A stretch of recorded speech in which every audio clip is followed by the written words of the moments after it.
The morning sun cast long shadows across Naval Amphibious Base Coronado, as Chief Petty Officer Marcus Rodriguez approached the main gate for his usual security rotation. At 34, Rodriguez had seen enough military personnel come and go to spot trouble from a mile away. What he didn't expect was the weathered man standing outside the chain-link fence, staring at the SEAL training compound with eyes that seemed to hold 1,000 stories. The stranger looked to be in his 50s, maybe older. His clothes were worn but clean, faded jeans, a simple gray t-shirt, and boots that had walked more miles than most people could imagine. His hair was graying at the temples, and a thick beard covered most of his face. But it was his posture that caught Rodriguez's attention. Despite the casual appearance, the man stood with military bearing, shoulders squared and feet positioned in a stance that spoke of years of discipline. "Can I help you, sir?" Rodriguez called out as he approached the gate. The stranger turned slowly, revealing piercing blue eyes that seemed to assess everything in a single glance. "Just watching the morning PT," he replied, his voice gravelly but calm. "Brings back memories." Rodriguez studied the man more carefully. There was something familiar about him, though he couldn't place what. "You former military?" A slight smile played at the corners of the stranger's mouth. "Something like that." "Well, you can't loiter here," Rodriguez said, though not unkindly. "This is a restricted area." The man nodded and started to turn away, but something made Rodriguez call out again. "Hey, if you're looking for work, they're hiring civilians at the commissary. Veterans get preference." "Appreciate it," the stranger said, raising a hand in what looked almost like a salute before walking away.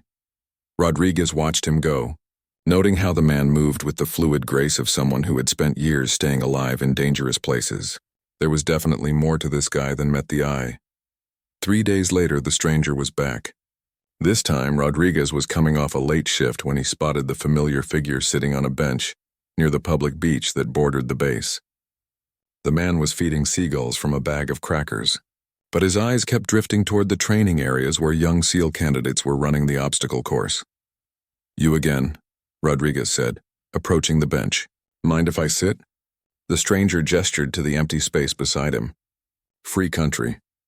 They sat in comfortable silence for a few minutes, watching the candidates struggle through their exercises. Some were clearly struggling more than others, their movements sluggish after hours of brutal training. "They're pushing too hard on the rope climb," the stranger observed quietly. "That kid in the red shorts is going to fail if he doesn't adjust his grip technique." Rodriguez looked at the trainee in question. The young man was indeed struggling, his arms shaking as he tried to haul himself up the 30-foot rope. "You sound like you know something about it." "I've climbed a few ropes in my time. Where'd you serve?" The stranger was quiet for so long that Rodriguez thought he wasn't going to answer. Finally, he spoke. "Places that don't officially exist on most maps."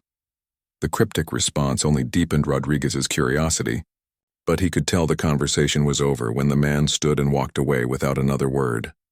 Word of the mysterious stranger began to spread among the base personnel.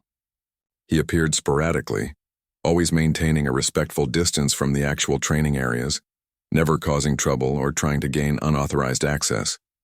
Some of the younger SEALs started calling him the Drifter, though not in a disrespectful way. There was something about his presence that commanded a quiet kind of respect. Lieutenant Commander Sarah Chen first noticed him during a particularly challenging Hell Week exercise. She was observing from the beach as her class of candidates attempted a grueling surf passage drill. The conditions were rough, with 6-foot swells making the already difficult exercise even more dangerous. One of the candidates, a promising young man named Thompson, got caught in a particularly nasty set of waves and was being dragged out by the current. The safety team was moving to respond when Chen noticed the stranger had moved closer to the water's edge, his entire body tense with readiness. Thompson managed to break free of the current on his own, but Chen had seen the stranger's reaction. The man had been prepared to dive in, regulations and consequences be damned. That kind of instinctive response to save a life came from years of experience in life or death situations. After the exercise, Chen approached the stranger. "That was good awareness out there," she said. "You were ready to help," the man shrugged. "Kid was in trouble. You know those waters are restricted, right? Jumping in would have caused all kinds of legal problems for you." "Some things are more important than paperwork," he replied simply. Chen studied his face, noting the network of small scars that spoke of a hard life. and the way his eyes automatically tracked movement in his peripheral vision. "What's your name?" "Jack," he said after a moment's hesitation. "Well, Jack, I appreciate you looking out for my people, but we've got it handled." He nodded and started to leave, then paused. "Lieutenant Commander? Yes? That kid Thompson has potential, but he's fighting the water instead of working with it. Might want to have someone show him how to use the current instead of battling it." Before Chen could respond, he was gone, leaving her wondering how a civilian had managed to assess one of her candidates so accurately in just a few minutes of observation. The mysterious Jack continued to appear over the following weeks, becoming an unofficial fixture around the base perimeter. The security guards got used to seeing him, and while they kept an eye on him, nobody felt he posed any kind of threat. If anything, his presence seemed to have a calming effect on the area. What none of them knew was that several thousand miles away, in a classified Pentagon office, a computer algorithm had flagged an unusual pattern of activity around Naval Amphibious Base Coronado. The flag had made its way up through various intelligence channels until it landed on the desk of someone who recognized the significance of what they were seeing. Admiral William Harrison sat in his office reviewing the surveillance photos that had been forwarded to him. Even after all these years, he recognized the face immediately, though it was older and more weathered than when he'd last seen it. The beard was new, and the civilian clothes were a far cry from the military uniform he remembered, but there was no mistaking those eyes. Harrison picked up his secure phone and dialed a number he hadn't called in over a decade. After several rings, a familiar voice answered. "Operations, this is Admiral Harrison. I need a full background check run on activity at Coronado. Cross-reference with Operation Night Stalker files from 2011 to 2013. Sir, those files are sealed at the highest classification levels." "I know what classification they are," Harrison said quietly. "I wrote half of them." There was a pause on the other end of the line. "Understood, sir." "How quickly do you need this?" Harrison looked at the photograph again, at the face of a man who had once been the most lethal sniper in the entire U.S. military arsenal. A man who had vanished without a trace 3 years ago under circumstances that still gave Harrison nightmares. "Yesterday," he said, and hung up the phone. The phone call came at 400 hours, jolting Admiral Harrison from a restless sleep. The voice on the other end was crisp and urgent. "Admiral, this is Colonel Martinez from Intelligence. You asked for a background check on Coronado activity. Sir, I think you need to see this in person." 2 hours later, Harrison sat in a windowless room 3 levels below the Pentagon, staring at a collection of photographs and documents that made his blood run cold. The man in the surveillance photos was definitely who he thought it was, but the implications of his presence at Coronado raised questions that Harrison wasn't sure he wanted answered. "When were these taken?" Harrison asked, pointing to a series of telephoto shots showing Jack observing SEAL training exercises. "Over the past 3 weeks, sir. Base security has been aware of him, but classified him as a harmless vagrant. No attempt to breach security, no aggressive behavior, just watching." Harrison picked up another photograph, this one showing Jack sitting on the beach, feeding seagulls. To most people, he would look like any other homeless veteran trying to get by. But Harrison knew better. He knew what this man was capable of. Has he made contact with any active personnel? Brief conversations with security guards and one instructor, Lieutenant Commander Chen. Nothing that raised any red flags at the time. Harrison leaned back in his chair, his mind racing. 3 years ago, Master Chief Petty Officer Jack Sullivan had been the most decorated sniper in naval history. His confirmed kill record stood at 347, with an estimated 200 more that couldn't be officially verified due to the classified nature of his missions. He had served in every major conflict zone for over 2 decades, always volunteering for the most dangerous assignments. Then, during a mission in Afghanistan that was so classified Harrison couldn't discuss it even in this secure room, something had gone wrong. Terribly wrong. The official record stated that Sullivan had been killed in action, but Harrison knew the truth was far more complicated. "Sir?" Colonel Martinez prompted. "Do you know who this man is?" Harrison closed the file and stood up. "I need to get to Coronado, today. Sir, should we alert base security to detain him?" "Absolutely not," Harrison said sharply. "No one is to approach this individual until I arrive." "And Colonel?" This conversation never happened. Meanwhile, at Coronado, Jack was beginning to feel the familiar itch of being watched. After 25 years of staying alive in hostile territory, he had developed an almost supernatural ability to sense surveillance. Someone was paying attention to him, and that someone had resources. He had been careful to maintain his cover as a harmless drifter, but Jack knew it was only a matter of time before someone in the intelligence community connected the dots. He had hoped for more time to accomplish what he had come here to do, but it seemed his past was catching up with him faster than expected. The irony wasn't lost on him. Here he was, hiding in plain sight among the very people he had once served with, watching new generations of warriors prepare for battles he had been fighting for decades. These young SEAL candidates reminded him of himself at their age, hungry, determined, and completely unaware of what war would actually cost them. Jack had positioned himself on his usual bench when he noticed something different about the morning routine. There was an extra layer of security around the training areas, and several people in civilian clothes were moving through the compound with the purposeful stride of federal agents. Lieutenant Commander Chen appeared to be having an animated discussion with a man in a Navy windbreaker who kept gesturing in Jack's direction. Even from a distance, Jack could read the body language. They were talking about him. It was time to go. Jack stood slowly, dropping the rest of his crackers for the seagulls.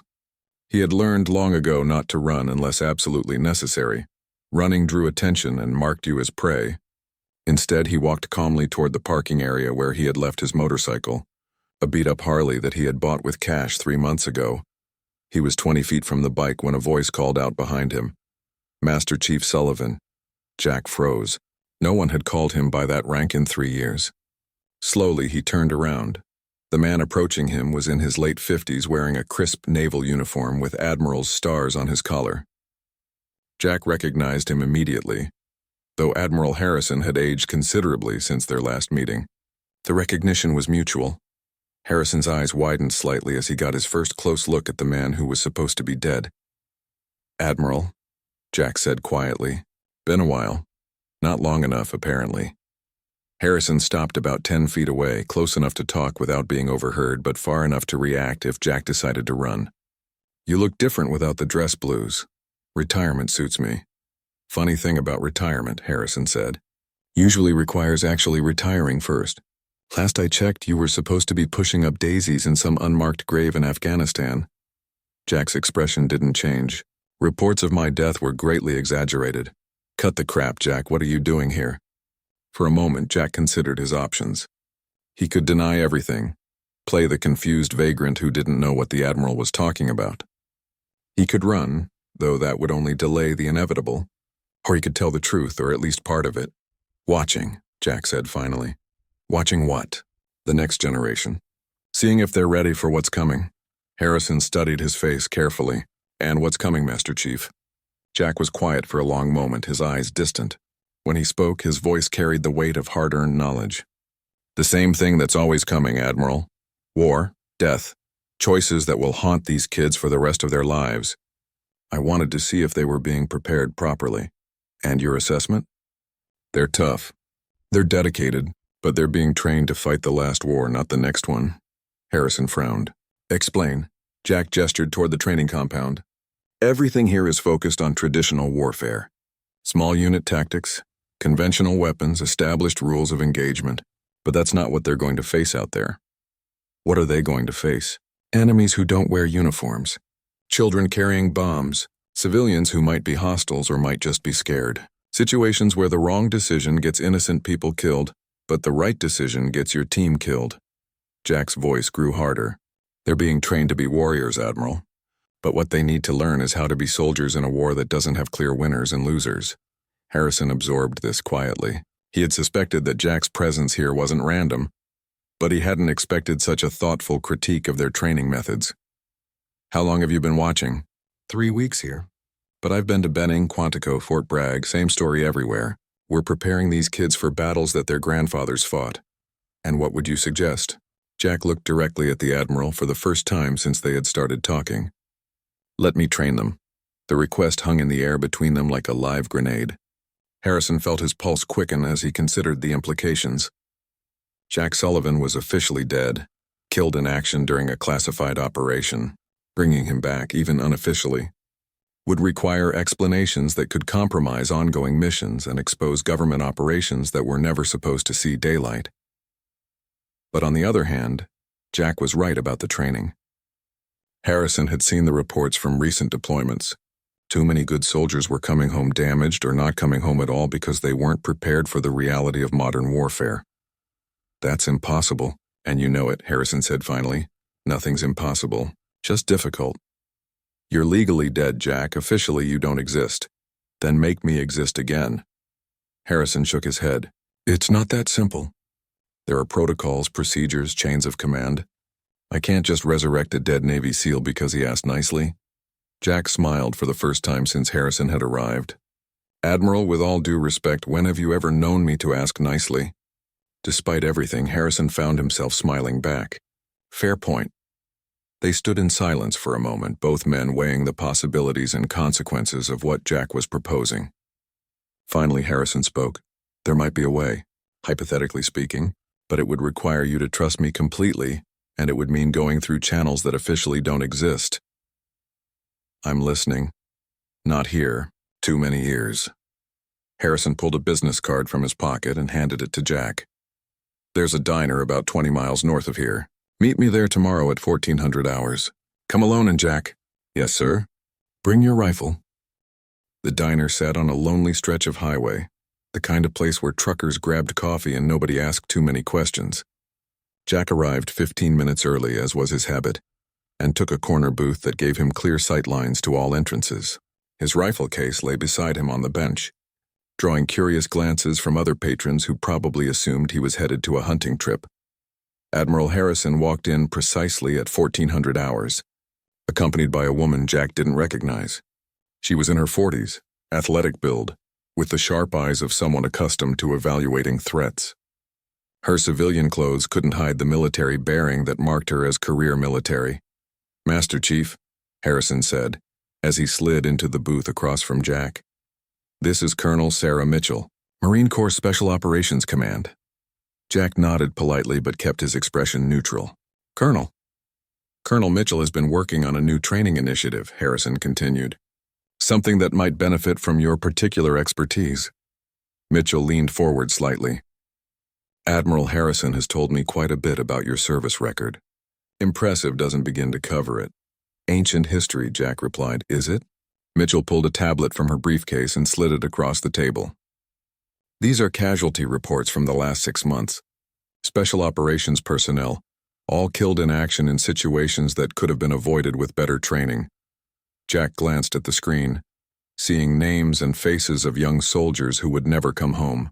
Each entry told a story of tactical mistakes, inadequate preparation, or simple bad luck.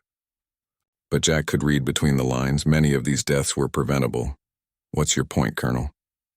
My point is that you were right. We're training warriors for the wrong war. Mitchell's voice carried the frustration of someone who had been fighting the bureaucracy for too long.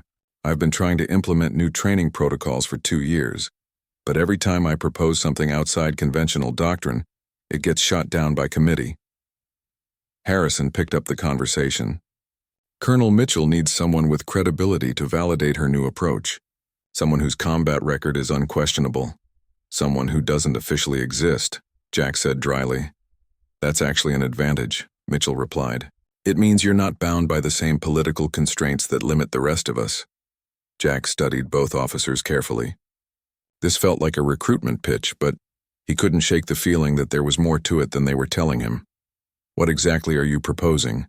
Harrison glanced around the diner to make sure they weren't being overheard. There's a training facility in Nevada. Officially, it doesn't exist. We call it the Ranch. It's where we send our most promising special operations personnel for advanced training in unconventional warfare. I've heard rumors, Jack said. More than rumors, Mitchell continued. It's where we prepare our people for the missions that never make it into official reports. Deep cover operations, counterterrorism work in denied areas, situations where the normal rules don't apply. And you want me to do what, exactly? Teach, Harrison said simply. Share what you've learned in 25 years of combat. Show these kids how to survive in situations where the textbook answers will get them killed. Jack was quiet for a long moment, processing the offer. On one hand, it would give him the chance to make a real difference to ensure that the next generation of warriors was better prepared than his had been. On the other hand, it would mean stepping back into a world he had tried to leave behind. "There's a catch," he said finally. "There's always a catch." Mitchell and Harrison exchanged glances. "You're right," Mitchell admitted. "There is. Before we can even consider bringing you on board, you need to prove that your skills haven't deteriorated during your time away." "What kind of proof?" Harrison gestured toward the rifle case. A demonstration. 2 hours later, Jack found himself on a remote range in the desert outside of 29 Palms. The facility was unmarked and looked like little more than a collection of prefabricated buildings scattered across the barren landscape. But Jack recognized the subtle signs of a serious military installation: the concealed security cameras, the carefully positioned barriers, the guards who tried to look casual but whose eyes never stopped moving. Colonel Mitchell led him to an observation tower overlooking a vast expanse of desert. In the distance, Jack could see various targets scattered across the landscape at different ranges and elevations. "This is our long-range qualification course," Mitchell explained. "Most snipers can handle targets out to about 1-200 meters under ideal conditions. The record holder here managed one at 800 meters. Jack unpacked his rifle with practiced efficiency. The weapon was a custom-built .338 Lapua Magnum, its stock and barrel modified according to specifications he had developed over years of field testing. To most observers, it looked like any other precision rifle, but Jack knew every component intimately, from the hand-loaded ammunition to the precisely adjusted trigger pull. "What's the target?" he asked. Mitchell pointed to a barely visible speck in the distance. "There's a silhouette target at 2,200 meters. Wind is variable, gusting up to 15 knots from the northwest. Temperature is affecting mirage patterns, and there's a 30-degree angle of elevation change." Jack settled into position behind his rifle, adjusting the bipod legs and checking his scope settings. Through the powerful optic, he could just make out the target, a human-shaped silhouette that appeared no larger than a postage stamp. "One shot, or do I get a ranging round?" Jack asked. "One shot," Mitchell replied. "Cold bore." Jack began his shooting sequence, a ritual he had performed thousands of times in dozens of countries. He checked the wind flags scattered across the range, noting how the vegetation moved at different distances. He calculated the bullet drop for the extreme range, factoring in the thin desert air and the significant elevation change. Most importantly, he controlled his breathing, slowing his heart rate and finding that perfect moment between heartbeats when his body was completely still. The rifle bucked against his shoulder, the sharp crack of the gunshot echoing across the desert. Through his scope, Jack watched the bullet's vapor trail arc across the vast distance, disappearing into the heat shimmer that rose from the sun-baked sand. For a long moment, there was silence. Then Mitchell's radio crackled to life. "Observation post to control. Target hit center mass. Range confirmed at 2,047 meters." Mitchell stared at Jack in disbelief. "That's impossible. The previous record was 1,800 meters, and that took 3 ranging shots to achieve." Jack was already packing up his rifle. "Physics doesn't care about records, Colonel. Bullet flies the same whether it's going 200 meters or 2,000. Admiral Harrison joined them on the observation deck, having watched the shot through binoculars. "How did you compensate for the wind at that range?" "Experience," Jack replied simply. "I've made shots in worse conditions." "Where?" Mitchell asked. Jack paused in his packing, his expression growing distant. "Afghanistan, 2012. Taliban commander was about to execute 3 captured Marines. Range was 2,680 meters, mountain terrain, 40-knot crosswinds." "That's over 1.5 miles," Harrison said quietly. "Yes, sir. Took 2 shots. First one missed by 6 inches. Second one didn't." The implications of what Jack had just demonstrated weren't lost on either officer. They weren't just dealing with an exceptional sniper. They were dealing with someone who had operated at a level that bordered on legendary. "There's something else," Mitchell said, pulling out her tablet again. "The target you just hit? It wasn't just a qualification exercise." Jack looked up from his rifle case, suddenly alert. 3 days ago, we intercepted intelligence about a planned terrorist attack on a military convoy in Iraq. The attack is being coordinated by a high-value target we've been tracking for months, but he's operating from a compound that's beyond the range of any of our current snipers." "How far beyond?" 5,600 meters. Jack felt a cold chill run down his spine. 5,600 meters was over 3 miles, a distance that pushed the very limits of what was physically possible with a rifle bullet. The shot would require perfect conditions, flawless execution, and more than a little luck. "You're not asking me to qualify for your training program," Jack said slowly. "You're asking me to take that shot." Harrison nodded grimly. "The convoy is scheduled to move tomorrow. Intelligence says this might be our only chance to eliminate this target before he disappears again. And if I miss, then 12 Marines die when their convoy gets hit by the IED ambush that's already in place." Jack closed his eyes, feeling the familiar weight of responsibility settling on his shoulders. He had hoped his days of impossible shots and life-or-death decisions were over, but some skills came with a lifetime obligation. "I'll need different ammunition," he said finally, "and access to meteorological data for the target area." "Already arranged," Mitchell replied, producing a detailed mission brief. "There's a transport leaving for Iraq in 6 hours." Jack took the folder but didn't open it immediately. Instead, he looked out across the desert range where he had just proven that 3 years of retirement hadn't dulled his edge. "Colonel Admiral," he said quietly, "if I do this, if I take this shot, there's no going back. You understand that, right? Dead men don't usually return to active duty." The transport plane lifted off from a classified airstrip in Nevada as the sun set behind the mountains. Jack sat alone in the cargo bay, surrounded by equipment cases containing everything he would need for what intelligence analysts were already calling an impossible mission. The target was Khalil Hassan al-Rashid, a bomb maker whose devices had killed over 200 American and Allied personnel in the past 2 years. Jack studied the mission briefing during the long flight, memorizing every detail of the target area. The compound sat on a rocky plateau in the mountains of western Iraq, naturally fortified and surrounded by open terrain that made conventional assault nearly impossible. Satellite imagery showed al-Rashid's daily routine, each morning at 06:30 local time. He emerged onto a balcony to perform his morning prayers, presenting the only window of opportunity for a long-range engagement. The distance from the nearest viable shooting position to the target balcony was 5,687 meters, over 3.5 miles. At that range, the bullet would be in flight for nearly 8 seconds, during which time wind, temperature variations, and the Earth's rotation would all affect its trajectory. It was the kind of shot that existed more in theory than practice. But Jack had spent his career making impossible shots possible. The plane landed at a forward operating base just after midnight local time. Jack was met by Captain Rodriguez, a Marine intelligence officer who looked far too young to be coordinating operations at this level. "Master Chief," Rodriguez said, extending his hand. "I have to say, when I got the briefing for this mission, I thought someone was playing a joke on me." "Which part seemed funny, Captain?" "The part where a dead Navy SEAL was going to attempt a shot that's beyond the maximum effective range of any rifle system in our inventory." Jack shouldered his equipment bag. "Let's focus on the mission, Captain.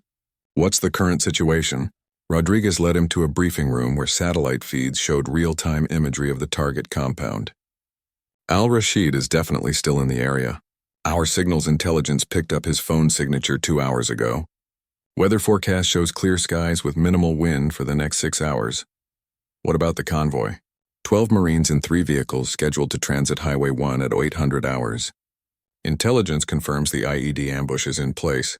If al-Rashid gives the signal, they're going to hit the convoy at a choke point where there's no room to maneuver.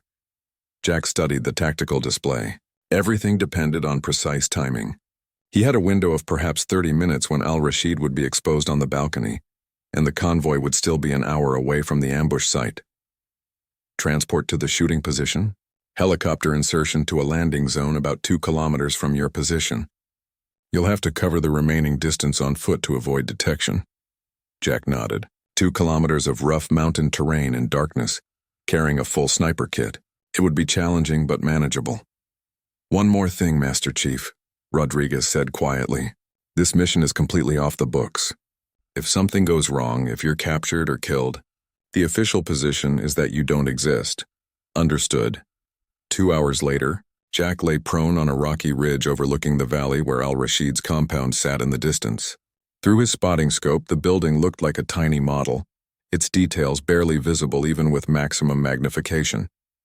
The balcony where his target would appear was nothing more than a small rectangular shadow on the far wall. Jack had spent the past hour preparing for the shot with methodical precision. He had checked and rechecked his rifle's zero, confirmed his range measurements using a laser rangefinder, and recorded wind speed and direction at multiple points between his position and the target. The meteorological data painted a complex picture. Winds were light and variable near his position, but showed stronger patterns in the middle distance that would push his bullet significantly off course. The most challenging aspect of the shot wasn't the distance itself, but the time factor. At 5,787 meters, his bullet would take 7.8 seconds to reach the target. During that time, Al-Rashid could move, turn, or step back inside, turning a perfect shot into a complete miss. Jack's radio crackled quietly. "Overwatch, this is base. Target has emerged onto the balcony. You are cleared to engage." Through his scope, Jack could see a tiny figure step onto the distant balcony.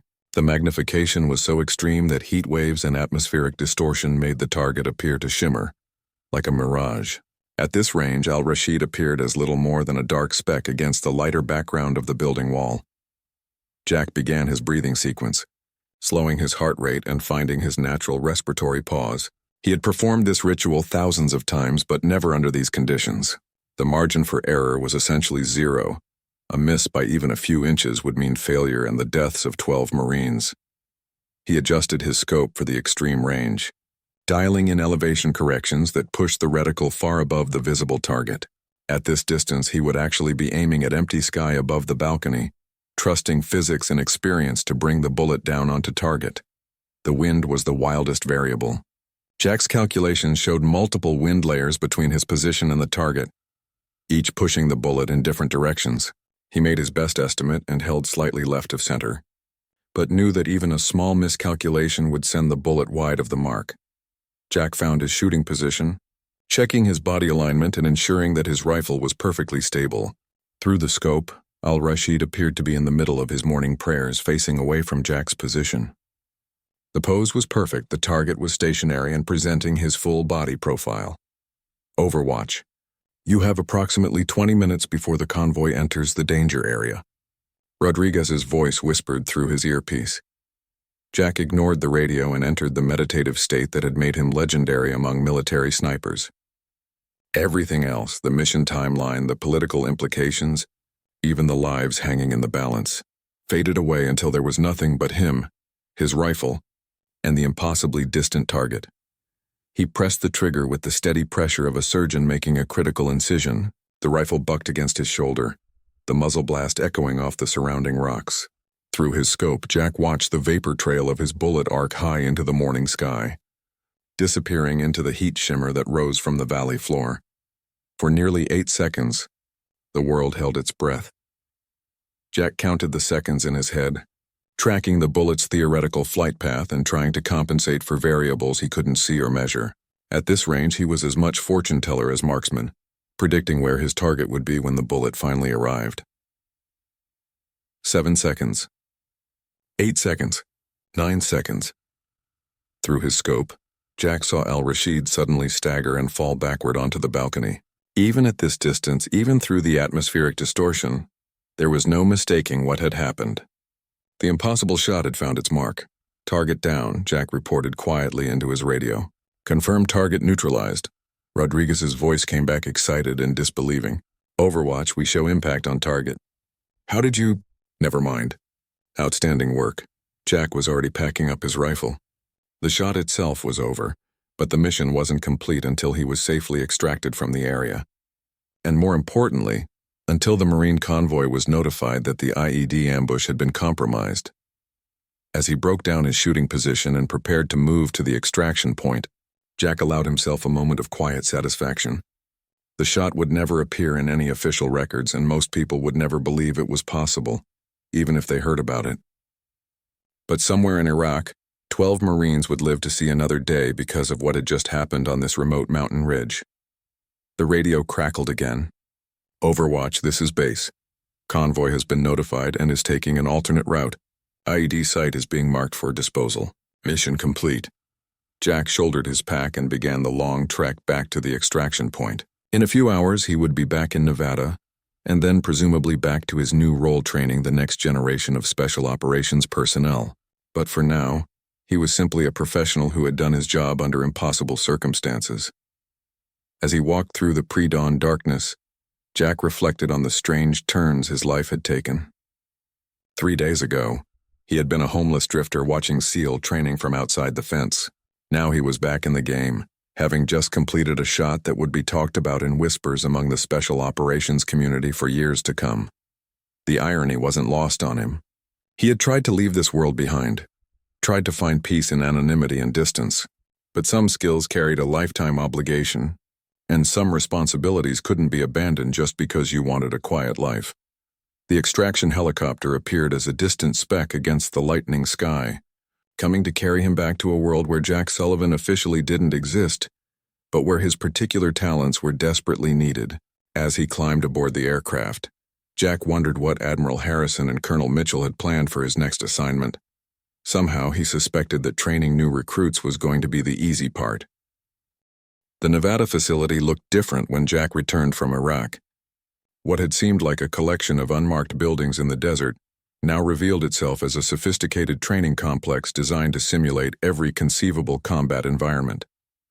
Underground bunkers, urban warfare mock-ups, and live-fire ranges stretched across hundreds of acres of restricted airspace. Colonel Mitchell met him at the helicopter landing pad, her expression unreadable in the pre-dawn light. "Welcome back, Master Chief," she said as they walked toward the main building. "I hear congratulations are in order." "It was just a job, Colonel. A job that most experts said was physically impossible." "The brass is very impressed." Jack stopped walking. "Colonel, I need you to understand something.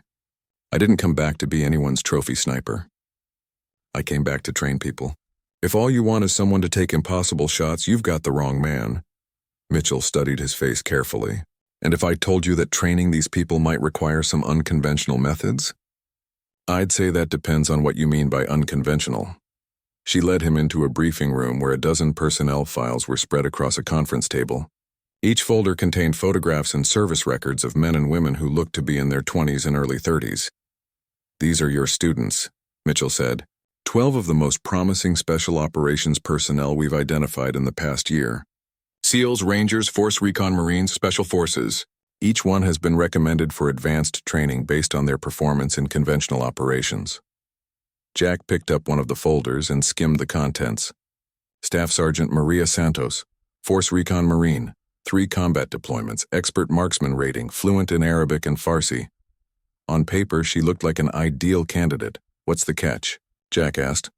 "The catch is that conventional training isn't preparing them for what they're actually going to face. We're losing too many good people because they're trained to fight by rules that don't exist in the real world." Jack set down the folder and looked at Mitchell directly.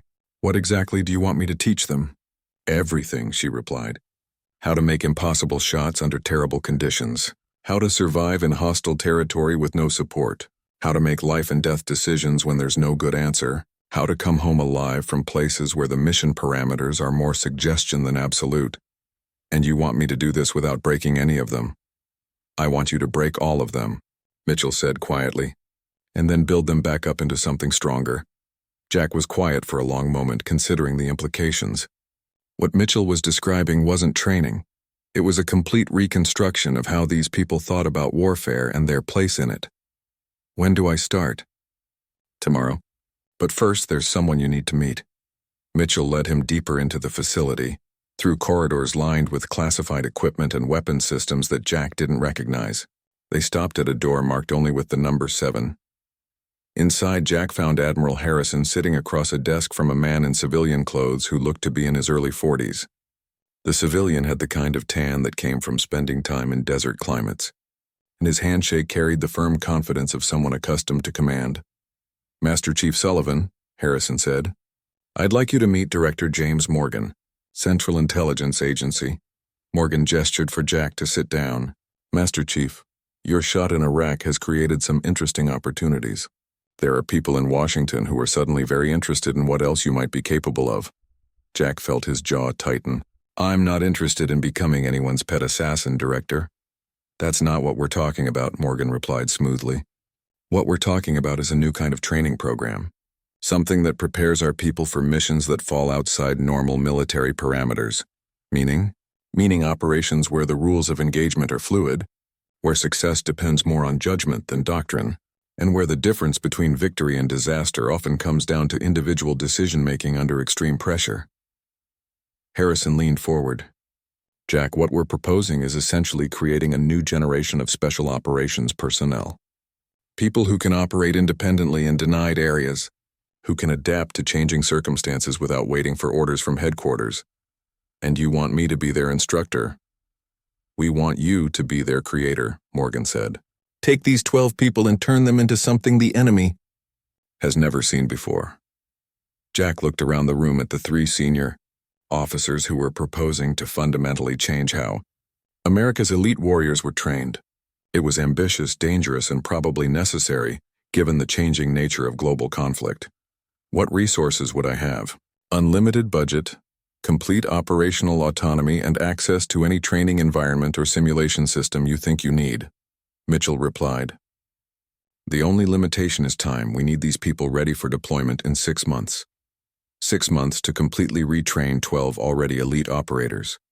It was an almost impossible timeline, but Jack had made a career out of doing impossible things. I'll need to evaluate them first, Jack said. See what I'm working with. They're waiting for you on Range 3, Harrison said. Fair warning, they've all been briefed on your service record. They know they're about to be trained by a legend. Jack winced. That's going to be a problem. Legends are for recruiting posters, not training environments. An hour later, Jack stood at the edge of Range 3, watching his 12 students run through a standard combat exercise. They moved with the fluid precision of elite operators, their teamwork and individual skills clearly honed by years of training and deployment. But Jack could see the limitations that Mitchell had described. They were following doctrine, executing by-the-book tactics that would work perfectly in a conventional engagement. What they weren't prepared for was chaos. Jack walked onto the range and called for the exercise to stop. 12 pairs of eyes turned toward him, evaluating their new instructor with the kind of professional assessment that elite warriors gave to anyone who might affect their survival. I'm Jack Sullivan, he said simply. For the next 6 months, I'm going to be teaching you how to forget everything you think you know about warfare. Staff Sergeant Santos raised her hand. Sir, with respect, we've all been through advanced combat training. What exactly are you going to teach us that we haven't already learned? Jack smiled grimly. How to survive when everything you've learned stops working.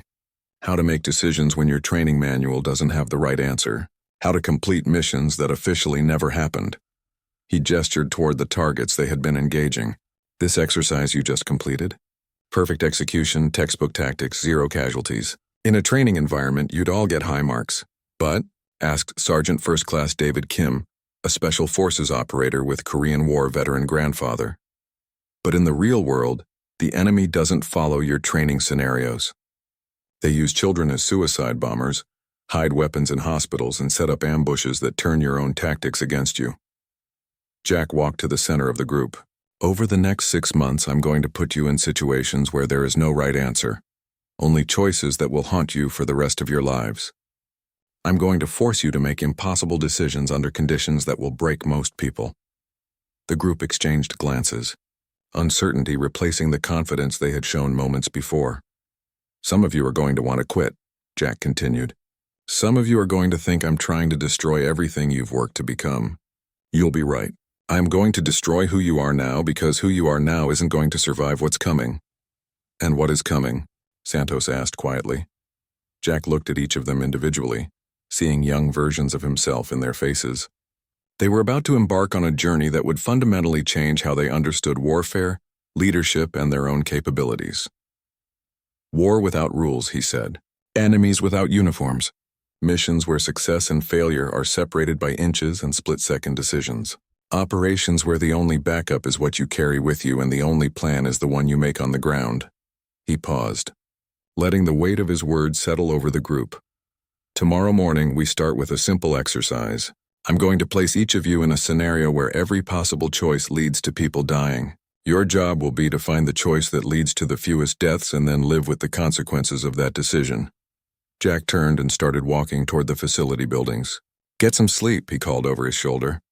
It's the last easy night you're going to have for a very long time. As he walked away, Jack could hear quiet conversations starting among his new students. They were trying to process what they had just heard, trying to understand what they had gotten themselves into. Jack understood their confusion. 6 months ago, he had been in the same position, trying to figure out what came next after a career of impossible missions and moral compromises. The difference was that he had walked away from that world, only to be pulled back in by circumstances beyond his control. These 12 people were about to walk into that world voluntarily, and it was his job to make sure they came out the other side as something more than just another. Tomorrow, their real education would begin. 6 months later, Jack stood in the same briefing room where he had first met his 12 students, but the atmosphere had changed completely. The confident young operators who had questioned his methods were gone, replaced by something harder and more complex. They still carried themselves with military bearing, but there was a depth in their eyes that spoke of difficult lessons learned and moral boundaries crossed. Staff Sergeant Santos sat at the conference table, reviewing mission parameters for what would be their final training exercise. The scar on her left temple was barely visible now, a souvenir from a simulation that had gone wrong when she had chosen to save civilians instead of following her orders.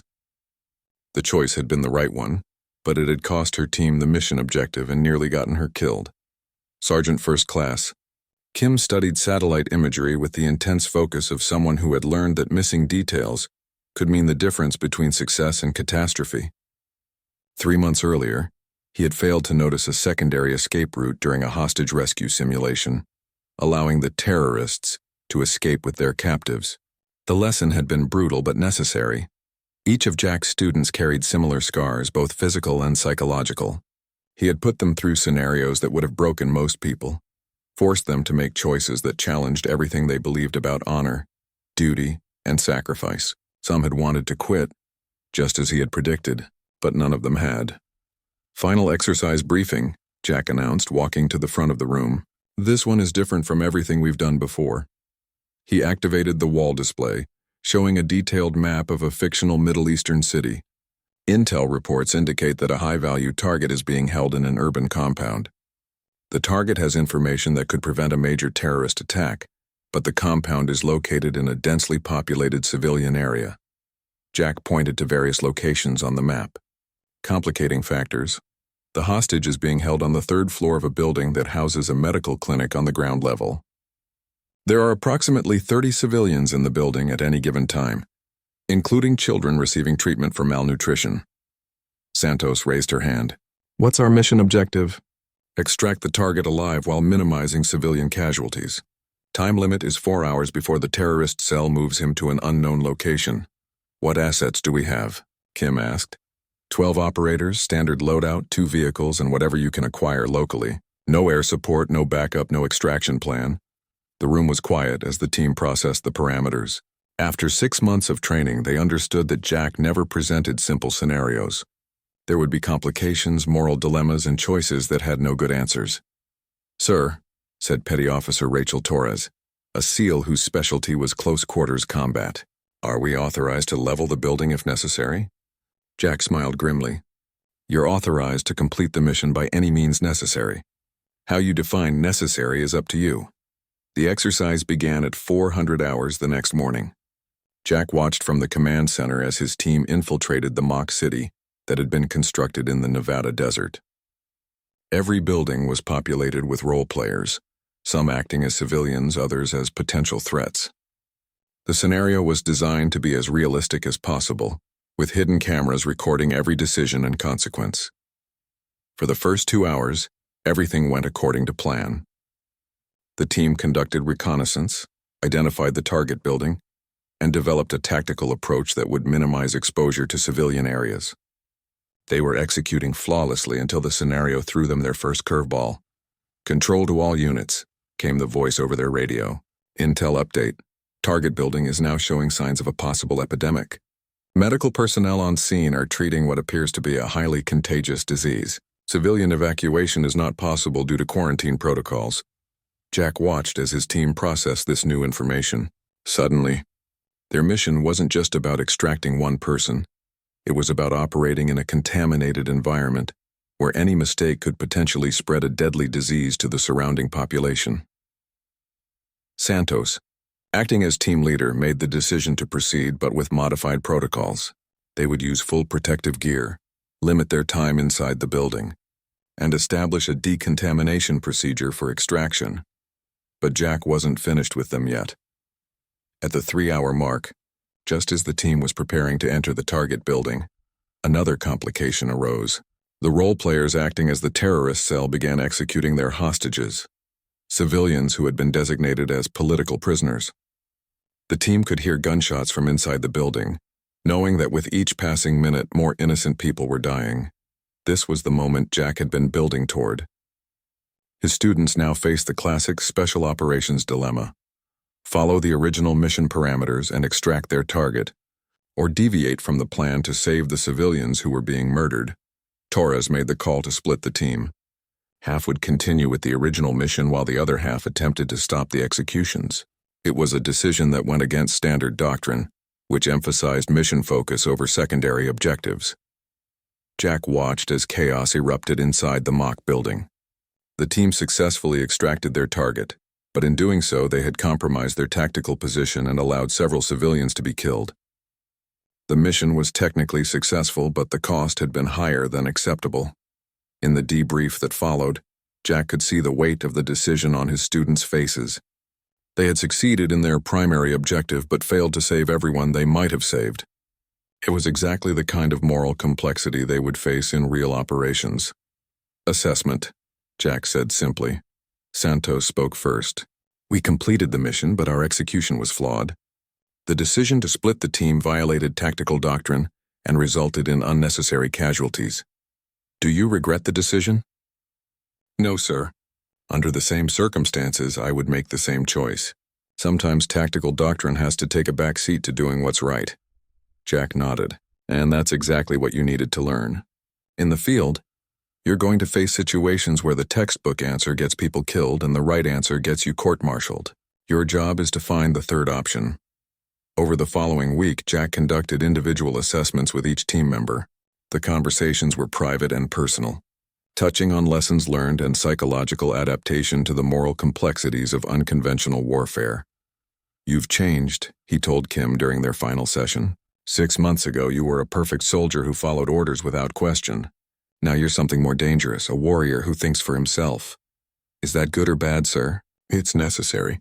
The enemies you're going to face don't follow rules, and neither can you. But unlike them, you have to maintain your humanity while doing inhuman things. The graduation ceremony was small and classified. Admiral Harrison flew in from Washington, along with Director Morgan and several other officials whose names weren't mentioned and whose faces were carefully kept out of any photographs. Ladies and gentlemen, Harrison said, addressing the 12 graduates, you are now part of a very exclusive group. Over the next several years, you will be deployed on missions that officially don't exist, in support of objectives that will never be publicly acknowledged. He paused, looking at each of them individually. Master Chief Sullivan has prepared you for this responsibility as well as anyone can be prepared. But ultimately, your success will depend on your ability to adapt, improvise, and make sound decisions under the worst possible circumstances. After the ceremony, Jack found himself alone with Admiral Harrison on the observation deck overlooking the training facility. So what's next for you? Harrison asked. I'm thinking about going back to Coronado, Jack replied. See if those SEALs are still doing their morning PT? Harrison laughed. I have a feeling you'll find something to complain about with their training methods. Probably, but that's not necessarily a bad thing. They stood in comfortable silence, watching the sun set over the Nevada desert. In the distance, the next class of students was arriving for their initial briefing. Another 12 operators who would spend the next 6 months learning that everything they thought they knew about warfare was just the beginning. Jack, Harrison said quietly, that shot in Iraq, the training program bringing you back from the dead, it was all worth it. These people are going to save lives in ways that will never be recognized or acknowledged. Jack nodded. That's enough. A week later, Jack was back at Naval Amphibious Base Coronado, sitting on the same beach where he had first been approached by Admiral Harrison. But this time, he wasn't watching as an outsider. Colonel Mitchell had arranged for him to have an official consulting position with the SEAL Training Command, reviewing and updating training protocols based on lessons learned from current operations. The young SEAL candidates running through their exercises looked the same as they had 6 months earlier. But Jack saw them differently now. They were still raw and inexperienced, but they had potential. More importantly, they had instructors who were beginning to understand that preparing warriors for modern warfare required more than physical conditioning and weapons training.